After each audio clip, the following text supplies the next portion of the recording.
In January 1953, President Harry S. Truman of the United States of America, the 33rd president, said and has been quoted to say, "The buck stops here." The 43rd president of the U.S., George W. Bush, is associated with making tough decisions as part of his job. In reference to September 11, the financial crisis in the U.S. of 2008, and the Iraqi war. In other words, being president, especially of a country or a nation, will sometimes call for making tough, even unpopular decisions. Today, a few hours before the commemoration of the Gen Z revolution that happened in June last year, 2024, President William Samoei Ruto finds himself faced with such a moment in his presidency. President William Samoei Ruto must today make a tough decision. I therefore want to address the president on behalf of the many Kenyans who look up to him for the safety of this country, for the peace of this country. As we edge towards 25th June, which is tomorrow, Mr. President, you are called upon to make a tough decision. Making tough decisions should not be a problem to you, Your Excellency. You enjoy enormous power. Just to remind you and my listeners, Your Excellency, President William Samoei Ruto, the man who heads the military, the Chief of the Defense Forces, CDF, in your presence, talking to you and with you, addresses you as sir. Just think about that. The man at the head of the military cannot finish a sentence without saying sir. That shows how powerful you are. Your Excellency, the man in charge of the intelligence, the Director General, NIS, will use the word sir in your presence so many times. It must not be lost to you. It cannot be lost to you just how powerful you are. Your Excellency, President William Samoei Ruto, the head of the police, the custodian and the commander of the instruments of violence, does his job at your pleasure. The Constitution may say otherwise. He calls you sir so many times. It must always remind you just how powerful you are. Your Excellency, when I look at the bill, legal tender, the Kenyan money, the notes, the man whose signature is there, the governor of the central bank, in a sitting of even 5 minutes, he will have referred to you as sir, addressed you as sir, I don't know how many times. I must stop there, Your Excellency, because I have demonstrated enough just how powerful you are, just how much power you have in this country. This power you have been given by the people of this country. Today, just hours to what could spell doom to this country, I urge you to use this power in the manner in which President Truman used to make tough decisions. I call upon you, President William Samoei Arap Ruto, to be like George W. Bush, to make tough decisions. The people around you may not like the decisions. Today, just hours before what could destroy this country, on behalf of many Kenyans, I urge you not to listen to those busybodies, not to listen to the wrong friends. They don't have the power you have. We have given you sufficient powers. You can choose to abuse that power. You can choose to misuse that power. Your Excellency, William Samoei Ruto, should you choose to misuse that power, to abuse that power, history will never forgive you. History never forgives. It records accurately, without fear or favor. I have no doubt in my mind, Your Excellency, that you love your children. You have married off your daughter. You have witnessed your son marry. A clear indication you value not just your children, but their children to come, your grandchildren. As a country, we are at a point where we could destroy this country or make it. There is one man in this country, one, there are not two, who will make the decision, just like Truman, just like George W. Bush. One man. His decision today will determine whether we have a country or not. That man, Your Excellency, is William Samoei Ruto. But that man can choose to listen to warmongers, to people who do not see beyond their nose, to people who think there's something they can show people. Tutawaonyesha. Your Excellency, don't listen to them. Listen to your inner voice, to your conscience. Look at this country and know that this is the country where Charlene's son will live, where Nick's daughter will live. This is the country we are talking about. A simple matter can destroy a country. I've listened to people. What they say is simple. Let the government, let the young men and women have their demonstrations, peaceful demonstrations. They have said, let the mothers mourn their dead children in a commemoration. They have said, let Kenyans wipe the tears from the mothers who are still grieving, who lost their loved ones, their children. We all know the pain of a parent by burying a young one, burying their children, because it should always be the other way around. Your Excellency, it must be your children to bury you, not the other way around. So that pain is real. Let us allow Kenyans to turn out and wipe the tears of those who lost their loved ones last year. Let us turn out to comfort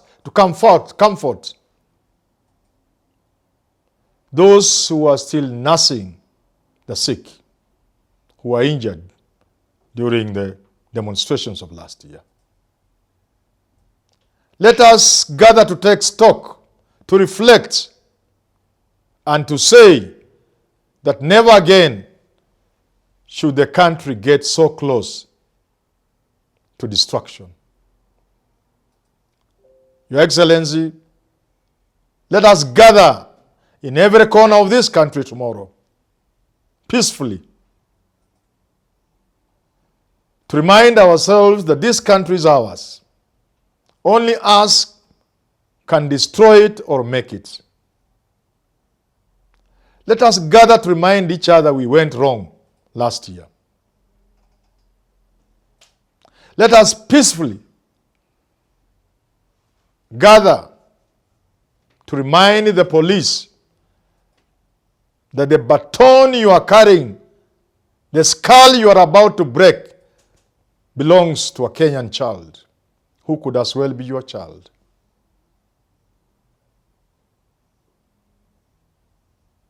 Let tomorrow be a day we look back and say, how could we do such a silly things last year? I have already offered what I think should be allowed to happen. Namely, Your Excellency, let Kenyans gather in Uhuru Park for prayer. Like I've said, to be with those whose children were injured, with those who lost their property, with those who lost loved ones. After prayer in Uhuru Park, let those gathered be allowed to have a procession in Nairobi, preferably led by the police like in South Africa, using prescribed routes. Let them go through town and gather again at Uhuru Park to make speeches and let people disperse and go home. Your Excellency, do not listen to people who don't want peace. You are already powerful enough. You have the power to crush. When Raila Odinga and his followers gathered in Uhuru Park for the Raila swearing in as Raila's people's president, hundreds of thousands of people turned up. Many of the people who went to Uhuru Park knew they may not leave that place. The chilling story of a young man interviewed by the media who said, I have 3 daughters. I've come from Busia. I'm not a rich man, but I have distributed my property, the little I have, among my little girls and my wife. I've come to die for this country. So people gathering in Uhuru Park for the Raila swearing in, they are those who knew the risk they were taking. Senior political leaders in this country cowed away. They feared. They said the police was going to unleash violence and bullets on them. Nothing happened, Your Excellency. You are part of that government. Indeed, and in fact, Your Excellency, you are the number 2 person in that government. So what I'm saying is not new to you. The government of President Uhuru Kenyatta and William Samoei Ruto decided to leave Kenyans to swear in their people's president. At the end of that event, the thousands upon thousands of Kenyans went back to their homes.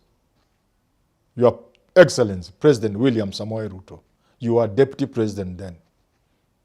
Not a single window was broken in town. Not a single stone was thrown. Not a single Kenyan was injured. Last year, the Gen Zs also gathered in Uhuru Park to honor their fallen heroes. No police, no tear gas, no injuries, no breakages, peaceful, and the young men went back home. I urge you, Your Excellency, with just a few hours to what, like I've said, could destroy this country, to make that one tough decision without reference to anybody. Not Sudi, not Cheriot, my friend, not Sakaja, not Manyora, not even Kindiki, not any other Kenyan, Your Excellency. Make that one tough decision. Announce to your children and tell them you go and have your peaceful commemoration in Nairobi, Mombasa, Kakamega, Kisumu, everywhere. My police, help the demonstrators. Don't carry a gun. Don't carry live ammunition. Help the demonstrators. No Subarus. No hidden faces. No masks. Make that announcement, Your Excellency. I plead with you. It will save this country.